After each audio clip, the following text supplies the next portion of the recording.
We're 3 points off top 4, so it's not looking too bad. Yeah. Foden 88, Saka 87. Right, I think that's wrong. Nice that you put your top on. You want to take it off and get the branding out? Happy birthday! Make a wish to win the league.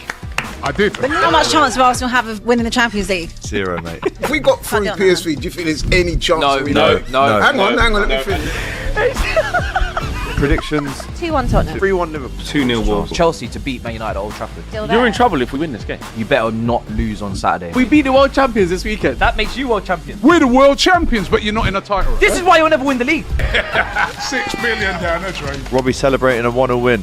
Abby Pilates instead of trophies. You never walk alone. Catch us every Monday for the weekend roundup.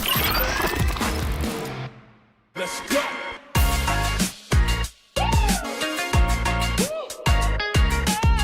What do you do with yours? I do unlimited football content. Well, I do unlimited bragging. Well, I do unlimited swiping right. Well, I do unlimited doom scrolling. Well, I do unlimited sliding into the DMs. Well, I do watching TikTok on the bus without headphones unlimited. Oh, God.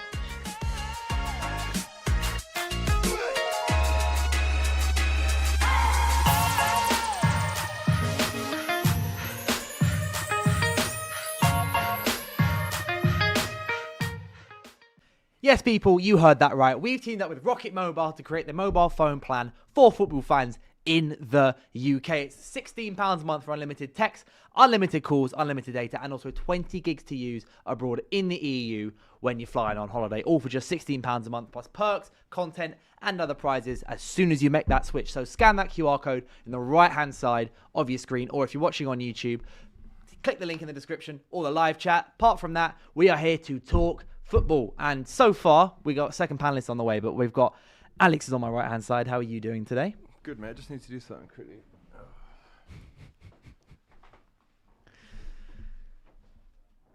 Oh no, never. Not having that. Not having that. You are sitting in front. Not having that. But 2 Liverpool shirts. Why? I've been done by the production here, actually. Why are there 2 Liverpool shirts there? Hold that. Disgrace. Absolute disgrace. Hold that. But some fun news coming out in the last couple of minutes. In that Raheem Sterling has signed for Feyenoord. Yeah.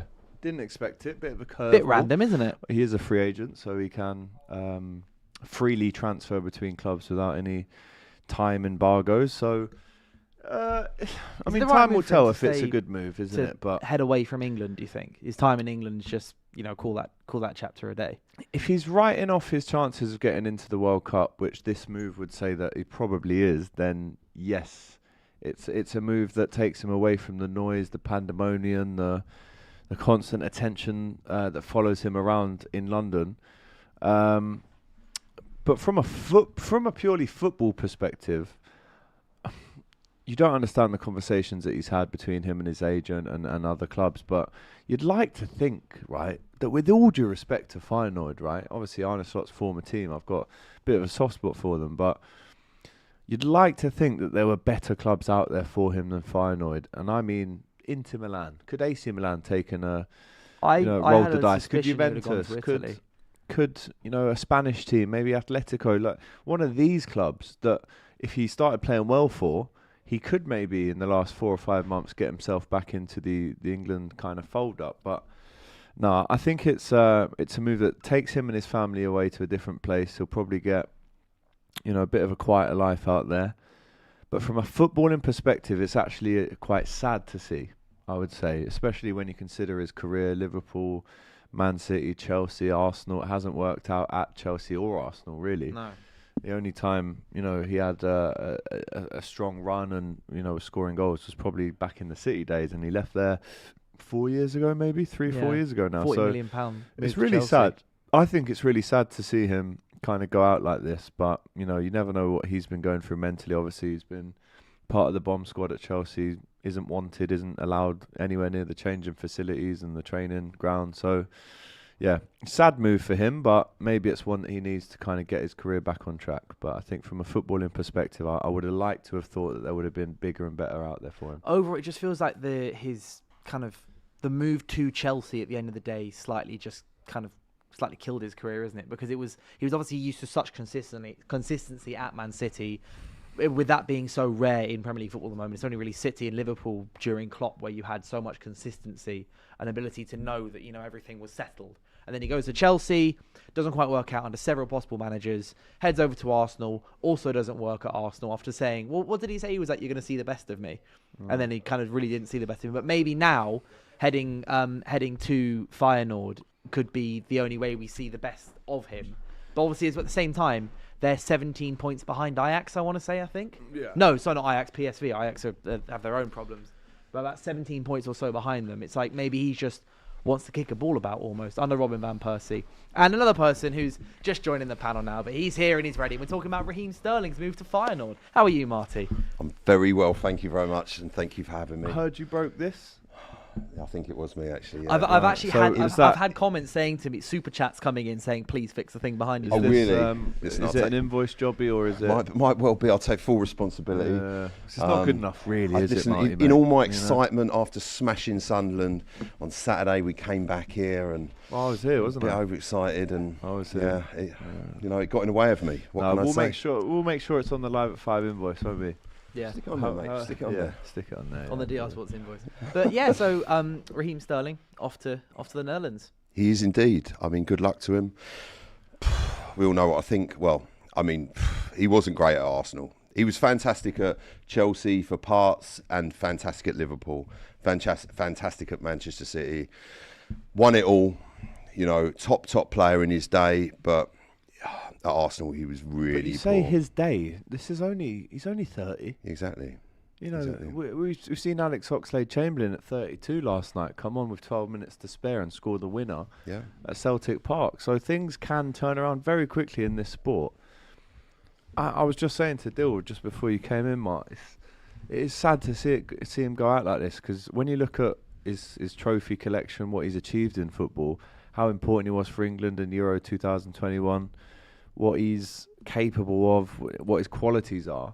I was saying to Dill, surely there's a team out there like an Atletico, an AC, an Inter, someone out there that would have taken a punt that, with all due respect, are bigger than Feyenoord, and he's still got a lot to give. But mentally, he must be in a place now where he's pretty much been exonerated out of the training ground at Chelsea. So mentally, he's probably on the floor. This is what I was saying. So what he's come out and said. So by the way, the deal is only until the end of the season. Yeah, of course. This is the same kind of deal that Christian Eriksen, for example, signed. It was with Brentford.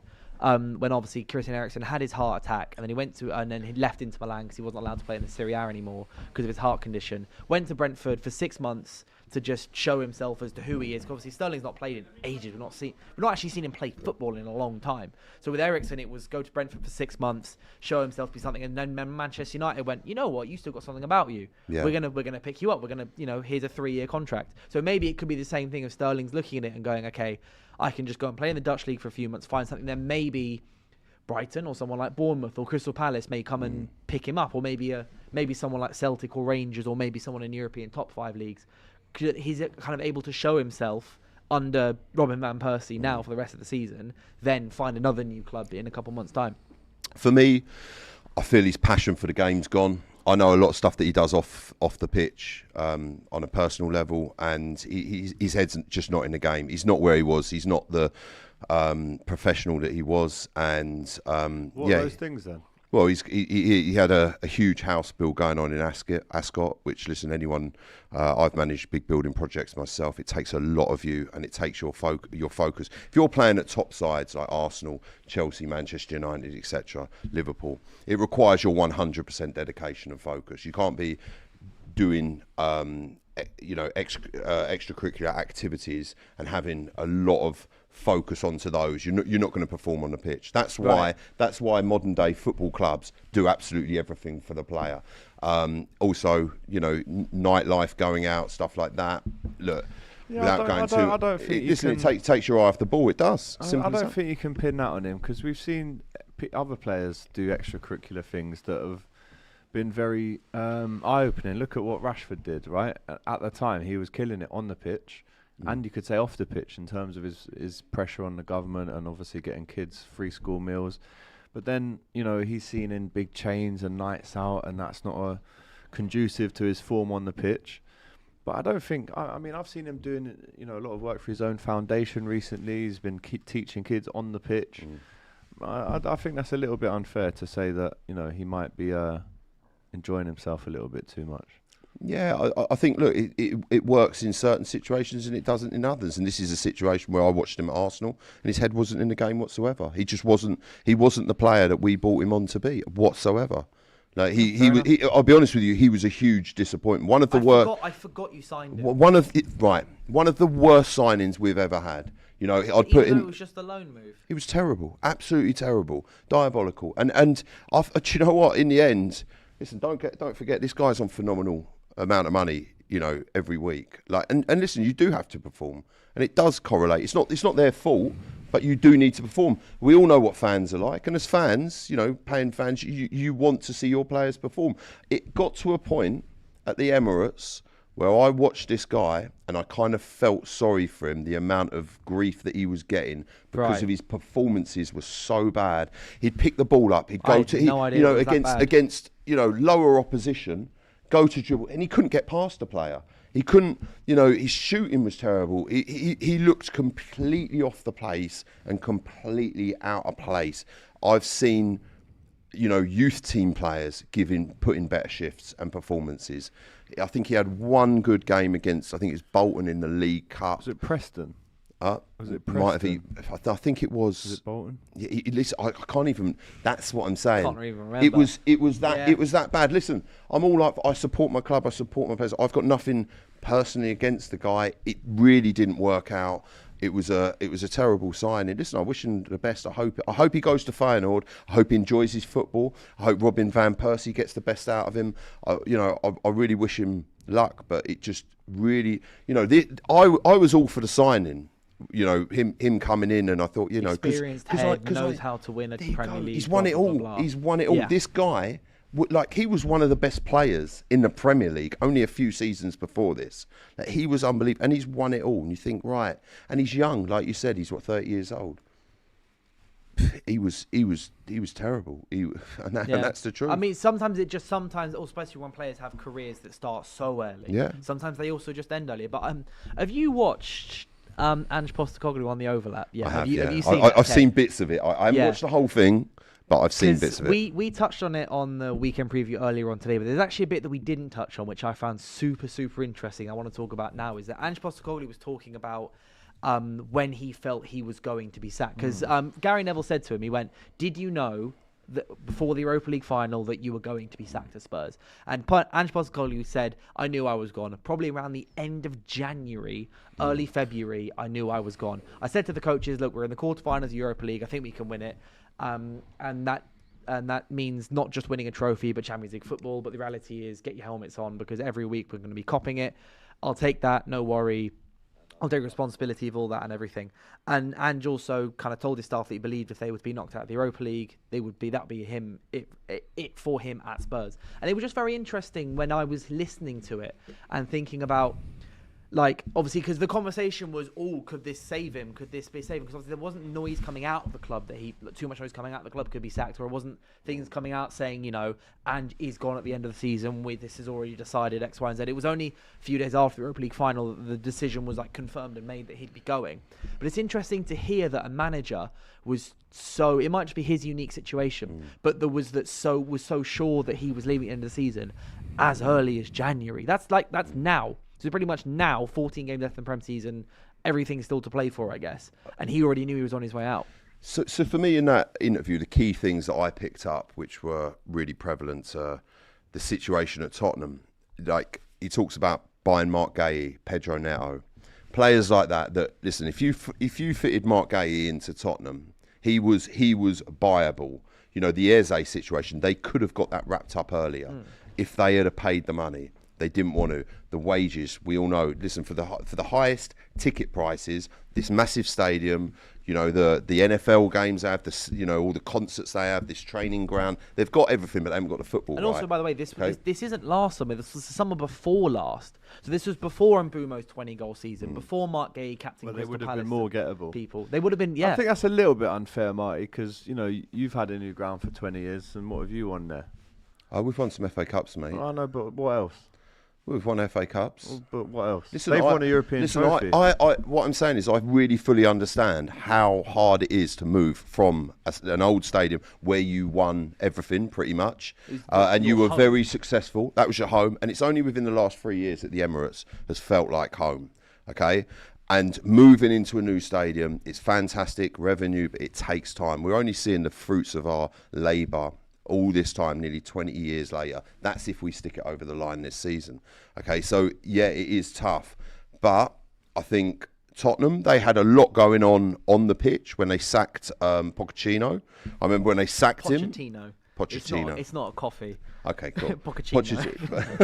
Pochettino, right? When they sacked him, their words were, "We're getting rid of him because we want to move forward." It's like, where do you realistically think you're going to go? And this guy had got him into a Champions League final for the first time in probably ever. By the way, you should be thanking me for the rest of your life that we won that Champions League. I'm certainly not thanking you for the performance that you guys put in on Sunday, because like we had to do you a favour, mate. Yeah, you if did. you do your job, you'll win the league. No, do you know what? You should have done yourself a favour, No, because we you are risking not being in Europe. After that draw, right? They're like, oh, after that draw, you lost. Sorry, after the loss, they're like, oh, like I saw Robbie say he wants us to finish outside the top four. Like we had to do them a favour. No, you do yourself a favour. Yeah, but look how gutted you are that we didn't. And we're not gutted. If you do your job, you'll win the league. Listen, tonight we're probably going to go back to 6 points in front. It's not a problem. It's cool. Okay. Yeah. Make sure you win even the if league we're now, not, we're still 3 points in on front. On the show earlier, Laurie said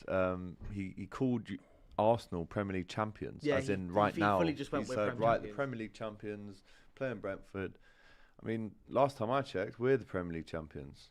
Well, no, you're not very now. good Premier League champions, let's be honest. At least we are Premier League champions. I know, I get that. We've been Premier League European champions. We have been champions. Premier League champions. A long time ago, Yeah, Liz. yeah, I know, Long but we've time still ago. been He was there. a year When? 20, time's time, isn't it? But I know, listen, I get it. I hear what you're saying, and I agree with most of it. But I do Good. think at the same time, we're not here to do Arsenal any favours. We'll do ourselves a favour if we need to. Yeah, of course. You've got Brentford breathing fire up you. And that's listen, for We've got Liverpool Man Football City Club. breathing fire on you, and they've never lost a title race. I'm not simping for City, by the way. I'm just talking from experience, getting 97 points and not winning the league. Arsenal are very quick to shoot down at Spurs, but I'm looking at Arsenal thinking, well, what have you done in the last 20 years? We've done quite a bit, man. We've won FA Cups. You keep Listen, saying they're that, big but trophies. They are, but to be the elite of the elite, Yeah. you need a couple of them big ears behind you, mate. Yeah, listen, I get that. Listen, there's And a couple of them. plenty. As well. We've got a few of them. We've got a few of them. You know what's happened to this Europa League trophy? Yeah. Who's done this? Expressions. Was it Expressions? Yeah. Of course. Can't it trust it. was, He smashed his own trophy. That's crazy. The Yeah. one as far as what was it? Abby said the other It night. sums She it was all like, up. she's like the one good night I've had in 17 years. Well, it's Pretty just a flower vase, isn't it? But let's be honest. But look, I'm just thinking of you. Listen, AGT, I'm thinking of you guys. No, I don't don't want. try Listen, this fake honestly, humility. no, I don't straight up. wanna hear it. Liverpool should. I don't want Liverpool to not be in Europe. I like watching Liverpool play football. I like them iconic nights, in Europe when you never walk alone. Everyone's cheering. I don't want the next season be like, Liverpool ain't in Europe, man. I can't watch. That Newcastle's stinking. Yeah, up. exactly. Say that, they still and I'm got like, top eight, I'm don't like, they? all these iconic nights in Europe. I mean, imagine you was playing in the Europa Conference League or whatever that thing is. Imagine you didn't even get that. Bro, imagine you were in this competition. Oh yeah, Still couldn't win that. Yeah, I know. We've won 3 Unai of them. Emery. We've won 3 of them. Have you actually won those ones? We've won 3 of them. Have you? In the 70s, 80s, 2001, and Listen, we've won this is 6 European This is Cups. what I'm saying. Liverpool are a side that's won everything. But we'll do our everything. job. We'll end up No, doing but you're our not job. doing your job. How about this? How about we win the Champions League? How about Win that? it. Win it. Go and win it. How about that? 1% win chance. it. You like that? Go and win it. 1% chance. Do you know what? 99% No. faith Do with you that know what? statement. Go and by win the it way. because that's your best opportunity of being in Europe next season. Honestly, and that I hate to say that because I respect do your Liverpool job. so much. I Right. think Liverpool will finish top 5. Do you think? Yeah, I think Villa are dropping out. I remember saying this last week. Man, I think out of United, Chelsea, Villa, and Liverpool. Listen, I think if Villa are most Brentford likely pick to up end points dropping out. tonight, mate, it's on for you boys. I'm telling you, you could be in the quagmire seriously. And I don't like to No, say if that. Brentford pick up Quagmire. points tonight, you're Yeah. also in What's the. A quagmire, in a shtuck. You know. We've had some fantastic words on DR Sports today. Yeah. We're doing this today. What did Robbie? What did Laurie say? Cataclysmic. And then we were teaching Abby a load of new words. Double entendre. Double entendre. That was another one. I like that. I like that. She didn't know what that word. No, meant. she had no idea. But also, if Brentford pick up points tonight, that puts you in a bit of a mud as well. Mate, Brentford win tonight. City win Sunday. You're second, mate. Yeah, no, but. No, because they've got double game week. All right. No, so the next Premier League game. But yeah. Yeah, no. So listen, dare I say it, we're still be 3 points in front. Still be 3 points in front. And then we've got Wolves next Wednesday. Yeah, but then we've got Wolves next Wednesday. Oh, come on. You can't go. You go away to Molineux and you can't get 3 points. Then you don't deserve it. There you go. You don't deserve it. So listen, if we lose to Brentford tonight and we lose to Wolves, we don't deserve it, and that's just the truth of the situation. If you were to put like a number on it out of 100, how confident are you Arsenal winning the league? 97. 97. Yeah. Why not 100? Listen, because I understand. One thing I will say, right? No, one thing I will say. Can I just bring this up? And I want to hear your thoughts on this, right? You watched the game last night, the City game. No, I was watching it. Didn't watch it. Okay, so you didn't see the Phil Foden tackle. I've seen that. That was a red card. That wasn't even a foul, mate. That's a disgust. That was. If Xavi Simons is getting sent off for what he did to Virgil, then that's got to be a red. And also, Romero's red against us was nowhere near as bad as that. So can I also just say, see the City game against Liverpool, right? How was that not a penalty with Gay, or how was that not? I think it was just outside the box, but it would have been double jeopardy. If he gave the pen, he would have given him a yellow card. Yellow, it's last man. Double jeopardy. What do you mean double jeopardy? In this day and age, you don't get red cards for pulling the last man down in the box and the penalty. You get the penalty and the yellow card. Do you? That's the new rule. Okay. Jeopardy. So it's basically you get a red card if you foul in the area. You get a red card if it's a denial of a goal scoring opportunity. Okay, in the way of like Nico Williams, for example, against Palace, when he made a stunning save. So let's go to the penalty decision where Alisson brings down it was Haaland, wasn't it? It was Nunes, the right back. Yes. Yeah. So he brings him down. Yeah. Penalty. Yeah. Mm-hmm. So then when Arsenal beat Newcastle at St James's Park, Gyökeres exactly the same thing, but it wasn't a penalty because the ball was going out of play. Look, all I'm asking for is some level of consistency. The 3% that I understand can happen is because what I am seeing, and I'm gonna say it as I see it, is that Foden. That's a blatant straight red card. Yes. Okay. Why is that not being given? Why with VAR? Why are you surprised? I have no idea. Well, this is okay. So I'm not surprised because we know how in the mud the standard of refereeing is. I was with Mike Dean 2 weeks ago, and off camera he said to me, "If you think the refereeing is bad now, give it 4 or 5 years. It's going to be even more horrendous." So this is okay. So can I just put it out there? Do you think it's a standard, or do you think it's corrupt?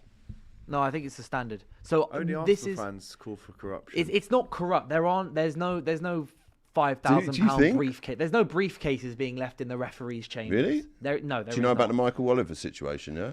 Well, we all know about that. Okay. Well, there you go. So, what you don't think that's not underhand? No, I've come out and said many times it is. But if you're so confident in winning the league, you don't need to. If it's only a 3% margin that you think you won't win the league, forget that. Concentrate on winning the league. Just win your games, if you win your games, no one's going to say anything. You've deserved to win. I get that. But I still think there's a chance you don't. I'm not convinced. This is Arsenal's, no. There's still 14, 13 games left to go. It's far from over. I think the maddest thing is Paddy Power paid out on Arsenal winning the league, which is nuts. Yeah, I saw that. They saw that, and then City then came back against Liverpool, and they went. Yeah.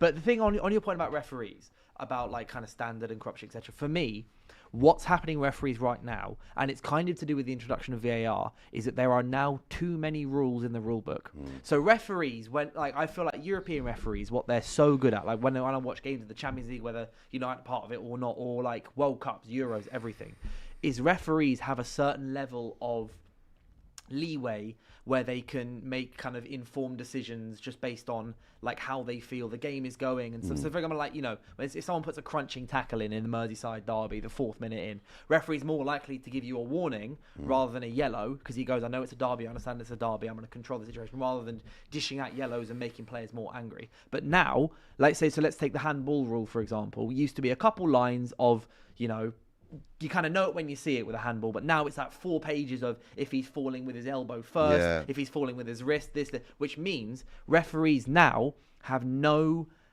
room or anything to make any sort of contextual decisions because there's so many laws and rules. And what that means is referees then get worse because there's no experience of them having to make an informed decision or a decision where, I'm trying to find the best word for it.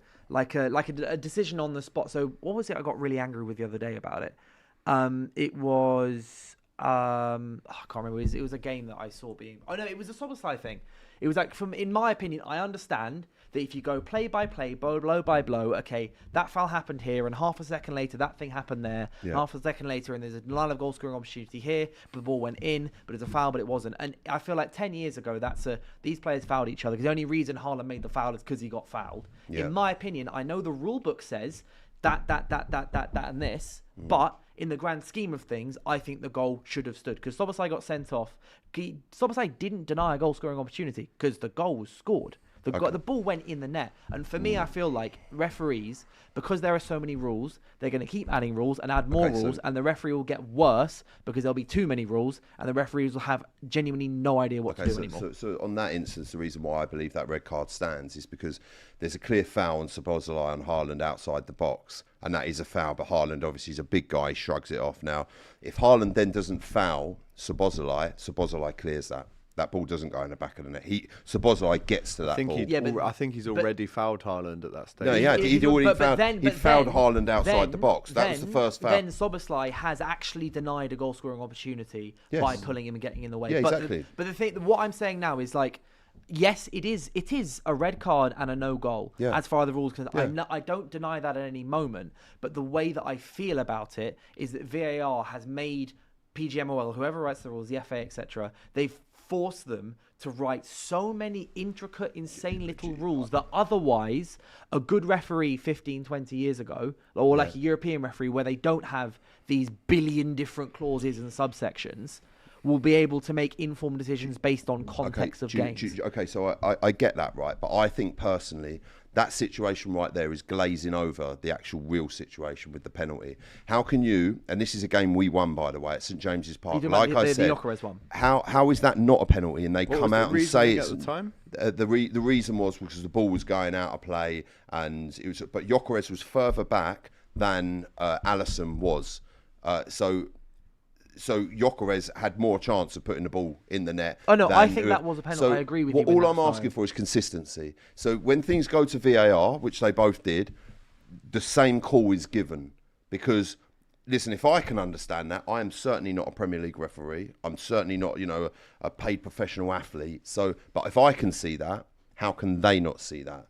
So where's the consistency? And that's all I'm asking for. It's just a level of consistency across the board. So therefore, I believe that situation that you're talking about glazes over the actual real incident, and that is something like, for example, do you know what I really rate Gary Neville? Actually, I always have done, but the last few times I've listened to him with his commentary, I've actually realised how biased it is. If that makes sense, like Neville's comms. How he's going, that shouldn't have stood. And it's like, look, there was a foul there in place.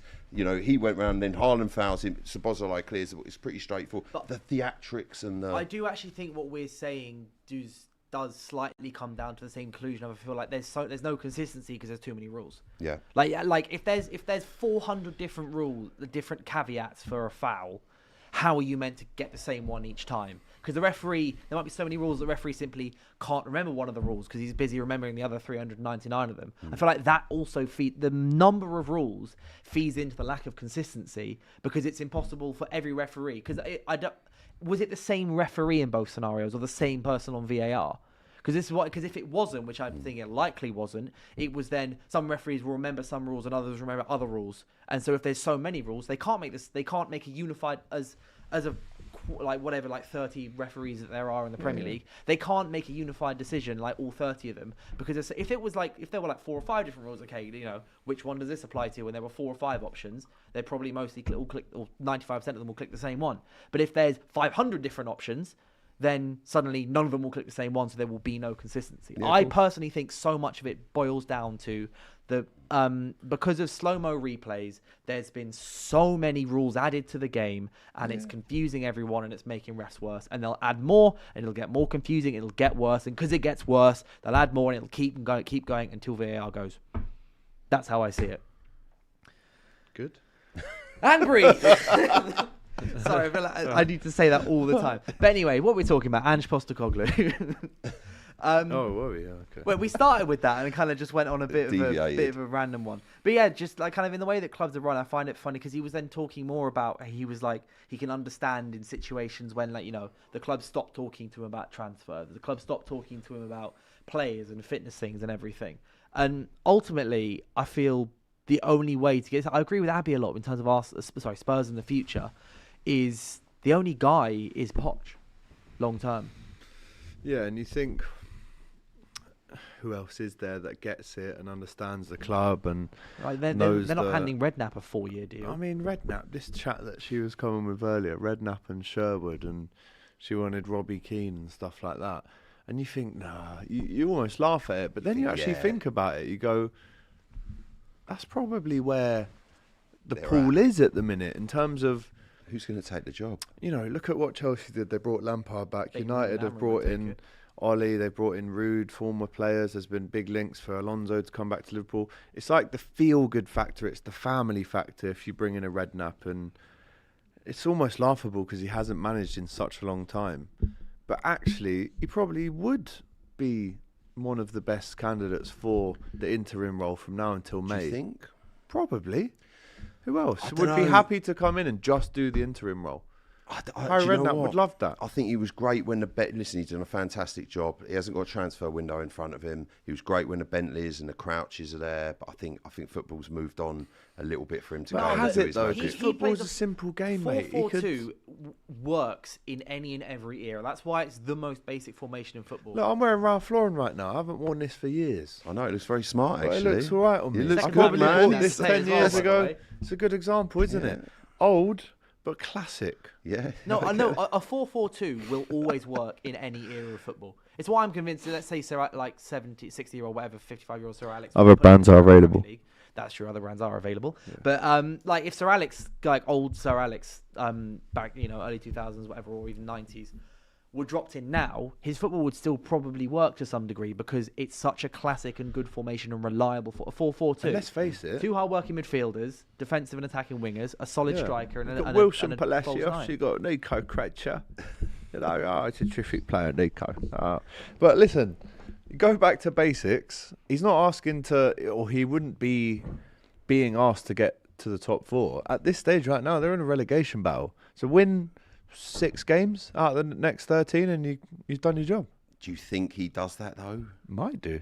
I think he'd definitely get some kind of tune out of... He'll keep him up. In terms of morale. Yeah. Morale will go through the roof if Harry comes in. You know, Maddison will get behind him. I know he's injured, but the morale around the change room, the training ground... I'm trying to think. I mean, Sherwood threw his hat in the ring. With all due respect to him, I think Harry Redknapp's probably a little bit more qualified. Iriola, these De Zerbi's, these names wouldn't work at Tottenham. And do you not think De Zerbi works? No, because he's too similar to the Contes and the Mourinhos in terms of his relationship with the higher ups. He was supposed to be Marseille manager for a very long time. Yeah. And due to, you know, some things behind the scenes, he's been thrown out of there. So that wouldn't work. So you start going through the names. Iriola's not going to leave Bournemouth halfway through the season. And why would he to go to Tottenham? They've done the whole Mourinho's, Contes. They've done all that. So what do we know? What do we love? What's near us? What knows us? Sarah Redknapp. It's easy wins. This is what I said. Win 6. We'll get a 50% win ratio. Yeah, like it's easy wins. It's bringing a guy that the fans will like from minute one. Like with us, it was Michael Carrick. It's just like, you know, Redknapp's back. Love that guy. It's like Hodgson at Palace. Yeah, kind of to the same extent. But it's like, and then he walks into the changing rooms. Everyone goes, "Oh my God, that's Harry Redknapp." Like we've seen him. We've grown up with Harry Redknapp on our screens, be that managing. What do we know? What do we love? What makes us feel... He'll respect us. He'll walk in. Yeah. He'll go, right, You lot, your fullbacks, your centre backs. You put in Head the ball. You put in some crunching tackles. Score goals. Richarlison. You actually, I don't know if Richarlison won. Have you seen what he did on social Richarlison media? reposted Ange's overlap clip Yeah. whilst he's still a Tottenham player, where So- Ange obviously refers to Tottenham as being not a big club. And what Ange basically said across the training ground, to dare is to do, is plastered everywhere, and they as a club don't follow it. mate. I tried to buy Pedro Neto, and Bumo, Semenyo, Gahey. They ended up getting Chris Brown in, mate, for a concert. No, It's not this good enough, is nowhere near the one that you did earlier. I've heard That's not good there's enough, a- No, he Michael did. Owen one. So is it? actually, the Michael Owen. Come on, There's let's a hear it. super chat saying big up AGT for the Michael Owen impression earlier. Let's hear It's it. Michael Owen speaking Spanish. So Sean on the show earlier said, "Can you do?" I don't know where he gets this from, Sean, Yeah. you boy. He goes, "Can you do Michael Owen accent, but him speaking Spanish?" What? Which so you're it- hybriding. Yeah. So it's two languages with an accent. That is that, yeah. So it's like, how does that work? In your head, can you think of what that sounds like? No, not at all. I'll I'm tell like- I know how Michael Owen sounds, I mean, but then sabes, estamos hablando sobre jugadores fantásticos en the Galacticos. Ronaldo, Zidane, Pero, and in my opinion, mi jugador favorito era Emil Heskey, of course. At Liverpool, great player. I mean, fantástico jugador. So, sabes, es increíble. Ha jugado con este tipo Mi de amo. jugadores. So, wow, It's quality. It's wow. beautiful. Isn't it? Yeah, we gave him a round of applause earlier Oh, as it's well. brilliant. As far as Legendary. impressions go, Silly, Alex really, is isn't up it? there. Silly. Gyok9 says, Liverpool and Arsenal have no beef since the 80s. Why are Liverpool fans so Oh, damn what a salty great about question. Arsenal I'll when they're explain the not whole rivals? thing. Shall I Go explain on. the whole thing? Go for it. Go on. So, back in the 60s and 70s, we started a song called, I don't know, there isn't a name of it, but the first lyric goes, Bertie me said to Bill Shankly, have you heard of the North Bank Highbury? Shank said, no, I don't think so. Into the Annie Roads I grow. And that comes out of respect from Liverpool and the traditional kind of institution that is both Liverpool and Arsenal. Okay. Moved with class and, massive fan bases all around the world in the 60s, 70s. Played in FA Cup finals, Arsenal beating us. We played you in FA Cup finals, we've beaten you. And then we get to Anfield 89. Yeah, wow. what a Fresh night. after, obviously, the Hillsborough tragedy. I think the way the Arsenal fans definitely showed respect for the 96 that we lost. I wasn't born then, but I Yeah, know with the so much flowers about and- it. The flowers, like it was real class. And then when Michael Thomas scores that goal against Liverpool, Anfield 89, the whole of the stadium clapped Arsenal off the pitch. We Wow. talk about class, like Liverpool fans, there definitely is that thing with Arsenal where we like a lot of Arsenal fans would support Liverpool, a lot of Liverpool fans would support Arsenal. There wasn't that beef, there was always class in between the two clubs. 90s, not really rivals, we had some great games between us. The 2000s, again, not really competing for titles against each other. You were winning some, United were winning a lot. And then we get to the 2010s where, again, we've got some really good games against each other. In my opinion, it wasn't really up until, Liverpool fans really respected Arsene Wenger as well. He was there for so long. He respected Liverpool. You've heard how he speaks about Liverpool when, when he's doing punditry and stuff like that, glowing terms. The recent beef, the rivalry, in my opinion, stems from Mikel Arteta, who obviously used to play for Everton, who has, combined his timing of coming into Arsenal with, let's be honest, the rise of channels like this, AFTV. The online fan has definitely become a loud, prominent voice in the footballing world, for right or wrong. And I think, and I live in Liverpool, so I'm unqualified to say this, a lot of Liverpool fans used to like Arsenal, think, and again, all the things I mentioned, the classiness between the two clubs, the gestures. But because of this new era since Arteta's come in, plus the gimmicks, copying our songs, obviously playing You'll Never Walk Alone at the training ground to kind of get yourself psyched up. We've almost That's looked at respect though, we've right? called you like bridesmaids and stuff because you're very loud, but it's like, what do you win? And I'm just talking, this is last 5-6 years only when we've been successful. So then when the fans play each other, there's this new wave of lads going to games, both Liverpool fans and Arsenal fans, that think look how loud they are, I can't stand their fans, etc., etc. So there isn't like this deep hatred. It's more a surface level, superficial, recent kind of rivalry where we're going, look at all of our trophies and you're this loud and you've not won that. I'm not just saying like this is what it is. I'm just saying this is how some people look at it. And I think that's what's contributed to this new rivalry. A lot of it's online though, because when I speak to Arsenal fans out and about, or they come to Anfield, there's a big level of respect there. But I do think there is this Arteta thing that Liverpool fans don't like. One, because of the Everton stuff. Two, because of the David Brenty kind of comments and tactics. But look, if he wins the league this year, you've come up to our gaff and stolen our trophy away. So again, could we see next season a proper title race between Liverpool and Arsenal? It wasn't really a title race last season, but I do think it stems in class and respect for each other. But the new era is what I would say is the online kind of fans going at each other more than the real life ones. Yeah, I mean, There were even Liverpool fans in the comments saying, they don't hate Arsenal, it's just United. For me personally, as an Arsenal fan, the two clubs, and I'm not just saying this because you guys are sat here, Liverpool and Manchester United. Like seriously, legitimately, as a kid growing up in the 80s and 90s and 2000s, 2010s, watching these clubs, Manchester United. Across a lot of decades there. There's a few, weren't there? I know. Like the 88, 89, when we went to Anfield, that was huge. It's the best night in a lot of Arsenal fans' lives. Do you know what? I'm not just saying it. It was one of the best nights in football. It's right up there because at that time Liverpool were winning everything. I don't think you'd lost at Anfield for 3 years. You certainly didn't go there and beat them by 2 clear goals. It was, it was an iconic night of football, and we went there and we got the job done. And obviously the last second winner.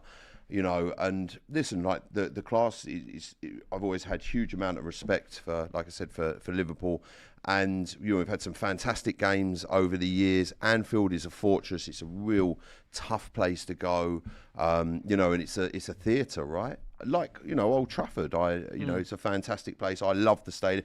All the jokes, it's falling down and stuff like that. Like when I said earlier, and I get it, there was a bit of sarcasm in it, but also truthfully, I wouldn't not want to see Liverpool in Europe. And I say that honestly, like I really, I watch, if Liverpool, I watched Liverpool last night. They're on TV, If you didn't support Arsenal, who would you support? If I didn't support Arsenal, who would I support? It's a good question. It's a good question. Are we talking like right now, or like if Arsenal just had based never on existed? growing up and probably look. The thing is obviously I'm from London, so supporting Liverpool or Manchester United is probably a bit out there. Isn't that what? What's wrong with that? No, I'm not saying there's anything wrong with it. I'm not saying, but I live in Liverpool and all my family is Scouse. Right, so I'm not saying. Listen, obviously there's people from all over the world that support Arsenal, Liverpool, Manchester United. Yeah. So I'm not saying there's anything wrong with it at all. But obviously you've got to think. Who do you support then? Do you know? Dare I say it? It probably would. You and I. Definitely not you. C-D. No, it probably would. Because at the time, he doesn't want to say it. When I was a kid, it probably if I.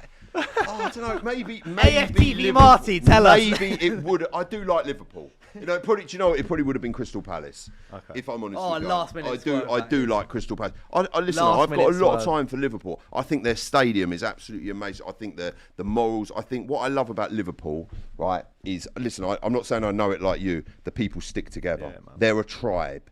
Yeah, they have each other's back. There's a real unity. There's a real sense of belonging, and I really rate and respect that.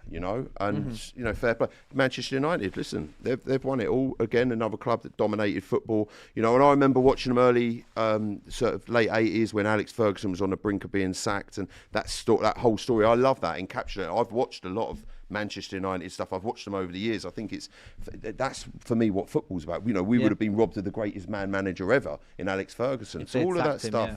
Well, there's that really famous photo of the Mark Robins' goal. No. It's a newspaper headline calling for Sir Alex Ferguson to be sacked. Yeah, man. It's legit. He went 6 years without winning a trophy. Yeah. Imagine that now. Well, I mean, I can almost imagine it. It's not far off, is it? Not far off. But Ronnie Dodger says, "Hey Dylan, AGT." Obviously, it's before you joined. He said, "Hope the FA forced Jim to sell." So obviously, we spoke about the Sir Ratcliffe stuff earlier, but United have since released a statement, by the way, just talking about the latest of it, where they didn't obviously directly mention stuff, but they just United were like, they remain committed to being inclusive and welcoming club. They pointed out their All Reds All Equal campaign, which has been going on for almost 10 years now, highlighting the Premier League's advanced equality, diversity, inclusion standard, etc. Saying, highlighting that the club have supported initiatives focused on mental health, LGBTQ+, no room for racism, tackling violence, etc. So the club basically released a statement affirming their view, obviously not directly mentioning what's been happening, because I think it'd be hard for the club to do so, considering that Sir Ratcliffe owns Manchester United. But obviously it's still just a developing story that I'm sure the fallout, we don't have a game for 12 days, so this will be the dominating story for the next 2 weeks at United, which is so disappointing considering that the last month has been so great. And then suddenly, everything's unravelled. It's outside the club in the last 24 hours. Do you know what, that four wins out of 5, and your man from United Strand was so close to getting that Barnet sword. Poor guy. Well, we speaking about it. We spoke about him earlier as well, because he's getting so much hate from certain section of United fans, which I don't personally understand. This is what Matisse was saying earlier. He doesn't understand why so many United fans are so actively against him. I saw a video actually which I thought was horrible, of him in the concourse, and this guy was grabbing his hair and started pushing him, and ridiculous. he was and I just thought Utterly ridiculous. I think the sad thing of life is you try and do well, or you put yourself at people are always going to hate, people are always going to have an opinion or a negative view, or they're always going to try and put you down, and that's it. It's just, I think that says more about where other people are at, if I'm honest with you. If they go out of their way to make spiteful, horrible, hateful comments or stuff like that. Funny enough, there was one earlier that was highlighted on a reel that I did. Someone goes, "I hate Marty." It's like, so actually the podcast whose reel was like, "Hate's a bit of a strong word, him personally." So I don't even know who this guy is, and listen, you're going to get that. It's unfortunately, it seems at the moment my number one op is expressions. Whenever I've gone on Best of Enemies recently, it's just him calling me a C-Tech Declan Rice and Danny Zuko all the time after we had that. Because how we did the Best of Enemies, I went on again a couple of weeks later, had to sit here with and KG's, KG's that means it's not an op, but that means he likes it. No, he calls me C-Tech Kelleher, Tyson Fury with hair, Shabby Alonso. He calls me all that. Shabby Alonso. I do think what both of you have said though is right. This United Strand fella, look, from all accounts, he seems I respect like a really the fact nice that he's guy. still committing to it. He's still committed. He hasn't faltered. He's obviously raising some money for charity. I would say, though, he's earned a lot more for brand deals than he's earned for raising money for charity. I think he's on about 7K. He's definitely got more than that. But he's a content creator. Go for it. That's what people are out here doing. The hating stuff, I see that United fan that grabbed him and roughed him up at Old Trafford. That's bang out of order. And guess what? Geezer had no hair. So I wonder. Jealousy, maybe? Because this fella's got a great head of hair. And also, you're right. People that abuse you online, I get it every single day, right? My mum sees it, and she even starts replying to people, and I'm like, "Mum, come on, I'm big enough and ugly enough to deal with all this on my own." She's like, "You dare?" That's what you mean. Scousers stick together, but it is people who are sad in their own lives. It's a bigger reflection on them than you. If someone says, "I hate Marty," I'd say, well, I hope you find peace, mate, because hate's such a strong word for someone that you don't know. I hope everything's okay at home. It's not a condescending way. Genuinely, if you've got so much hate for someone who's doing something with their life that you would love to be doing, and you feel like you have to abuse them and make their life hell, then I really do hope you find happiness in your life, because obviously this person's life who you're saying you hate Marty, look at all the cool things Marty does, and look at your own situation. So look yourself in the mirror before you give all that out. 100%. I agree. I'll mentor that. Yeah, man. Big up any content creators out there. This is not all of them. Do you know what? It's Some funny. of them It's funny as we were the new ones. It's funny as you just said that. There was a comment that come up, like you said about you. Yeah, man. Straight away, you're talking about it, and someone has to put. I just deleted it. Yeah, which is just. Listen, it's unfortunate. What did it say? I cannot repeat what it said. Okay.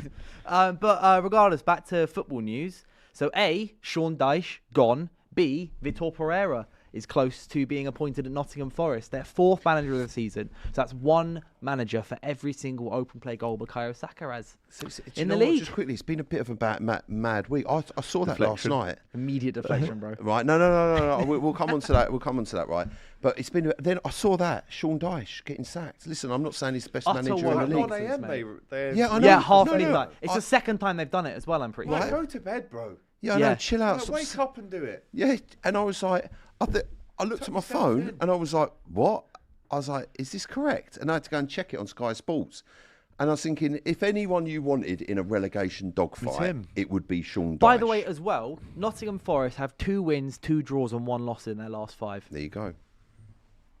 That's better than that. That form is good enough I mean, to you've got stay to read from between relegation. the lines a little bit. What was his relationship like with Marinakis? How He's only been there for about 7 close seconds. was he? I mean, this guy just seems like the most volatile person to work with, and even a manager that has a CV that on paper you look at and go, that's the man that can get us out this trouble. Oh look, he is our manager already. We'll just keep him. Don't know what's happening behind the scenes and what their working relationship is like. So that's what it comes down to. If you piss him off, you might as well. Well, that's might that's as well why walk. Ruben Amorim was sacked. He wasn't sacked for his results, Ruben Amorim. He was sacked because he had unleashed hell on Jason Wilcox. The thing with this Forest thing is obviously they had Nuno in and he did a good job with them. And then they've brought Postecoglou in. He got and then Europa League. Yeah, and then literally they got Dyche in, and then now he's out the door. And I was like, I was literally shocked. I was like, By the way, Pereira are still getting paid for the next how many years by Wolves as well? So he's on double bubble. Well, no, I assume what it'll be is like they will Payoff. They'll Well, agree a payoff. what it'll be is like we pay you until you get another job. That's what Amrim's deal. Didn't he is with sign a United. new contract to like 2032 Yeah, at Wolves? He's on a 3-year deal. He's like 2029 or 2028. In 2025 he signed that though, Yeah, right? but the thing is, I think is what it was that contract also said that they could get rid of him without like major financial stuff. And like he's the guy that started. Why, though? Like He already was under contract, Yeah, though. I He don't didn't know, even- man. So because Wolves, Shocking he kept decisions, Wolves up. financial He kept decisions Wolves to up see in last football. summer, so last season. But he also had Ait Nouri, Mateus Cunha, and Strand Larsen. Strand Larsen then scored 1 goal. He's now got more goals for Palace than he got this season for Wolves. Although look, Palace is a whole other story. Actually, that's something I was going to bring up a bit about Spurs. We'll do that in a minute. So, but I think it feels like a bit of reaction. I mean, I know you talk about the relationship. Obviously, that will have a big impact on everything. But Nottingham Forest, I think they've broken a record, right? They was like most shots in a game without scoring. 35. They're 35 shots, 10 on target, 4 big chances missed. 4 big chances created, 4 big chances missed. They did have a shocker, but it's not like it was Sean Dyche shooting. Forest, I have no idea. It almost feels like they need to go down in the way of hopefully that means that Marinakis will give up go, then they can reset. Because if they stay up, Marinakis isn't going to sell up. He's going to go, well, we stayed up. Let's go again. Let's find another manager. this was a club that not that long ago that were fighting for Champions League places. This time last year, in they were Europe. 3rd, I'm pretty sure. Yeah, they were. Chris good, they Wood were a was good banging outfit. in 15 goals or something. Also, I'm not being funny as well. Like the Sean Dyche thing as well, sacking him. That result for them against when we went to their place and they got a 0-0 against us. That was a good result for them. Like no disrespect, you're there in the table and you get a 0-0 with Arsenal, who were top of the table and flying. And they were good. They set up well. They were a solid side. So. It's crazy. Yeah, got a couple of super chats here. So one's talking about our referee conversation earlier from Rogue Cannon says, just be consistent sounds nice until you realise that the rules literally say deliberate and reckless. That's opinions, not numbers. And then a really nice message from I'm going to mess this up. Bihara the Lie 2238 says, guys, don't watch TV or news now. You guys are my mental health. We love you guys. Don't hate, just love. There are some seriously odd pots out there. Thank you very much, mate. That's a lovely little comment. Big up yourself. But then I'm going back to the other super chat. That's also part of my my point about like there's so many words now that they've also got to consider, but then they're going to be like, what's deemed reckless, what's deemed deliberate, what's deemed not deliberate. And when you're looking at things in slow-mo, they look at... So the Romero challenge on Casemiro looks terrible. It's not as horrible as it looks on a still, or like Diogo. reckless. It's reckless, yeah. But Diogo Dalot on Doku during the Manchester derby last month, the still image of Diogo Dalot on Doku's knee looks season-ending. It looks that. Yeah, that's what it looks like. But then in the actual play, he basically skims his knee a bit, and most of his foot misses most of Doku's knee. Still so a it's red like, card, mate. It probably is No, still it's a not red probably, card. it's a red card. But the point Just admit. the point It's a I'm red card. I'm We're trying all to friends. make. You can admit The it. point are we? Hey, also, all right. one listen, The point I'm trying to make is that I feel like the introduction of VAR and stuff, like, it creates this whole like hyperbole of things, and then all the rules are just a massive mess. I'm like with that. I think some people forget how dangerous some of these tackles The can Harry- be, Thank you, and we've seen players have their legs broken by some of these challenges. Yeah, and for you sure. know, and it hurts. Like these, try getting studs in your shin like that, mate. It hurts. It's not nice. Funny enough, I had it the other We night can at reenact football. it if you want. Huh? Do you want to do it? Reenact it. I'll be Romero, yeah? Over there. Yeah, I I'll got be there's- Romero. Oh no, I'm all right. I don't need you. Yeah, I you don't can be need- Casemiro, don't need yeah? you tumbling into me. I'll be De Jong. You be Alonso. Yeah, listen. I think I'll pass on that one. And that's it. You got. I don't know. Look. It's always going to happen in football. Of course, it is, and the lightning pace that it's played at is, It's a red card, It's mate. phenomenal. But yeah, it's a red card. Simple. Yeah. Shouldn't have been on the Also, pitch. before we wrap up as well, Simples. obviously, of course, well, you went on earlier, Marty. Thomas Tuchel staying until 2028 with England. Because I remember literally 24 hours ago, I was sat here with Abby and Laurie, and we were basically going, Thomas Tuchel could be in the running for a number of jobs this summer because there's no way he stays at England think it's a past the end of this tournament. I think it's a bit premature. To You be reckon? honest. Yeah, 100%. Listen, wait till he plays out the tournament. What happens if England go and get knocked out in the qualifiers, in the group stages? These things do happen in World Cups. I'm not saying it should happen. They can still fire him. They can still get rid of him. Yeah, I know, but when someone's under a longer contract, you've got to pay up the rest of the contract. Yeah. Do you know what I'm Also, saying? but alternatively, do you remember? I can't remember what World Cup it was, or if it was Euros. Lopetegui with Spain. Do you remember what happened there? Was that Lopetegui agreed to join Real Madrid just before? I feel And then was he it lost both Russia jobs. or was it Qatar? Russia. Was it before Russia? But then, so the Spain FA then weren't happy with it, sacked him, and then I can't remember who they brought in. They then crashed out in the round of 16, I believe, of that tournament. And I think the other option here is because so the FA have said that the jobs being available, like United, Spurs, whatever, didn't come into their consideration when talking about this contract stuff. But I do not believe that for a second. But they will obviously they'd never admit that they're reacting to clubs because you can't go England being influenced by Manchester United. But what I think what it stops is just the possibility of talk. Because I know in an England camp, right, they've booked their hotel, everything will be shut off. They'll be doing the Inside Lions camp or interviews that they normally do. But it stops press conference quotes about being like, you've been linked with the Manchester United job ahead of, let's say, a big semi-final. See if he's any good first before you in a even major care tournament. about the distractions that might come. Is it even worth having? If it's no good, yeah, take him. Do you think it might have been better for them to give him the 2028 contract to start with, rather than give him a contract that ends? So, like, basically, they gave him an 18-month deal. Would it have been that better would've- giving him 3.5 years to start with? That would have, definitely With an would have exit stopped clause after the the- extra noise that after the comes World around Cup. it. But it's like marrying a girl you've been on 2 dates with. Like, see if she's any good first. Yeah, exactly. Don't run down the aisle before See you've if she's even any good seen first. if she leaves skid marks in the toilet. If she leaves the lid up, see if she's good first, and then marry See her. if she's good first. So I think as well with that is if he's entertaining talks at this stage with other clubs, he probably isn't the right man for the job. Because listen, one thing I respect, and I saw many years of Arsene Wenger, and one thing I definitely respect about him, he had all the clubs coming in for him. The England job, he had Real Madrid's coming in, Juventus. It's widely, and he backed it off, and it never really properly came out.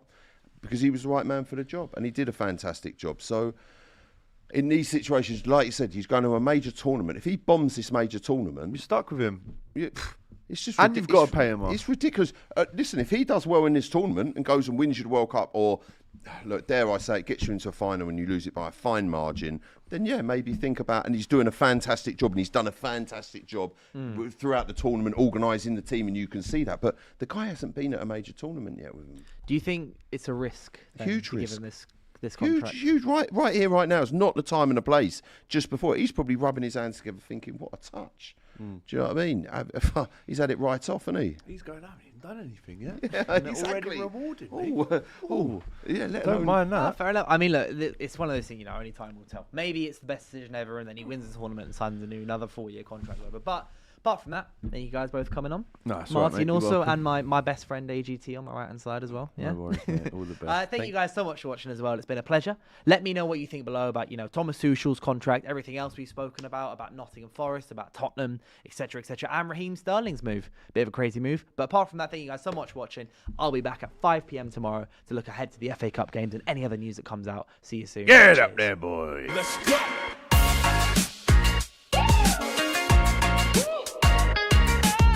What do you do with yours? I do unlimited football content. Well, I do unlimited bragging. Well, I do unlimited swiping right. Well, I do unlimited doom scrolling. Well, I do unlimited sliding into the DMs. Well, I do watching TikTok on the bus without headphones unlimited. Oh, God.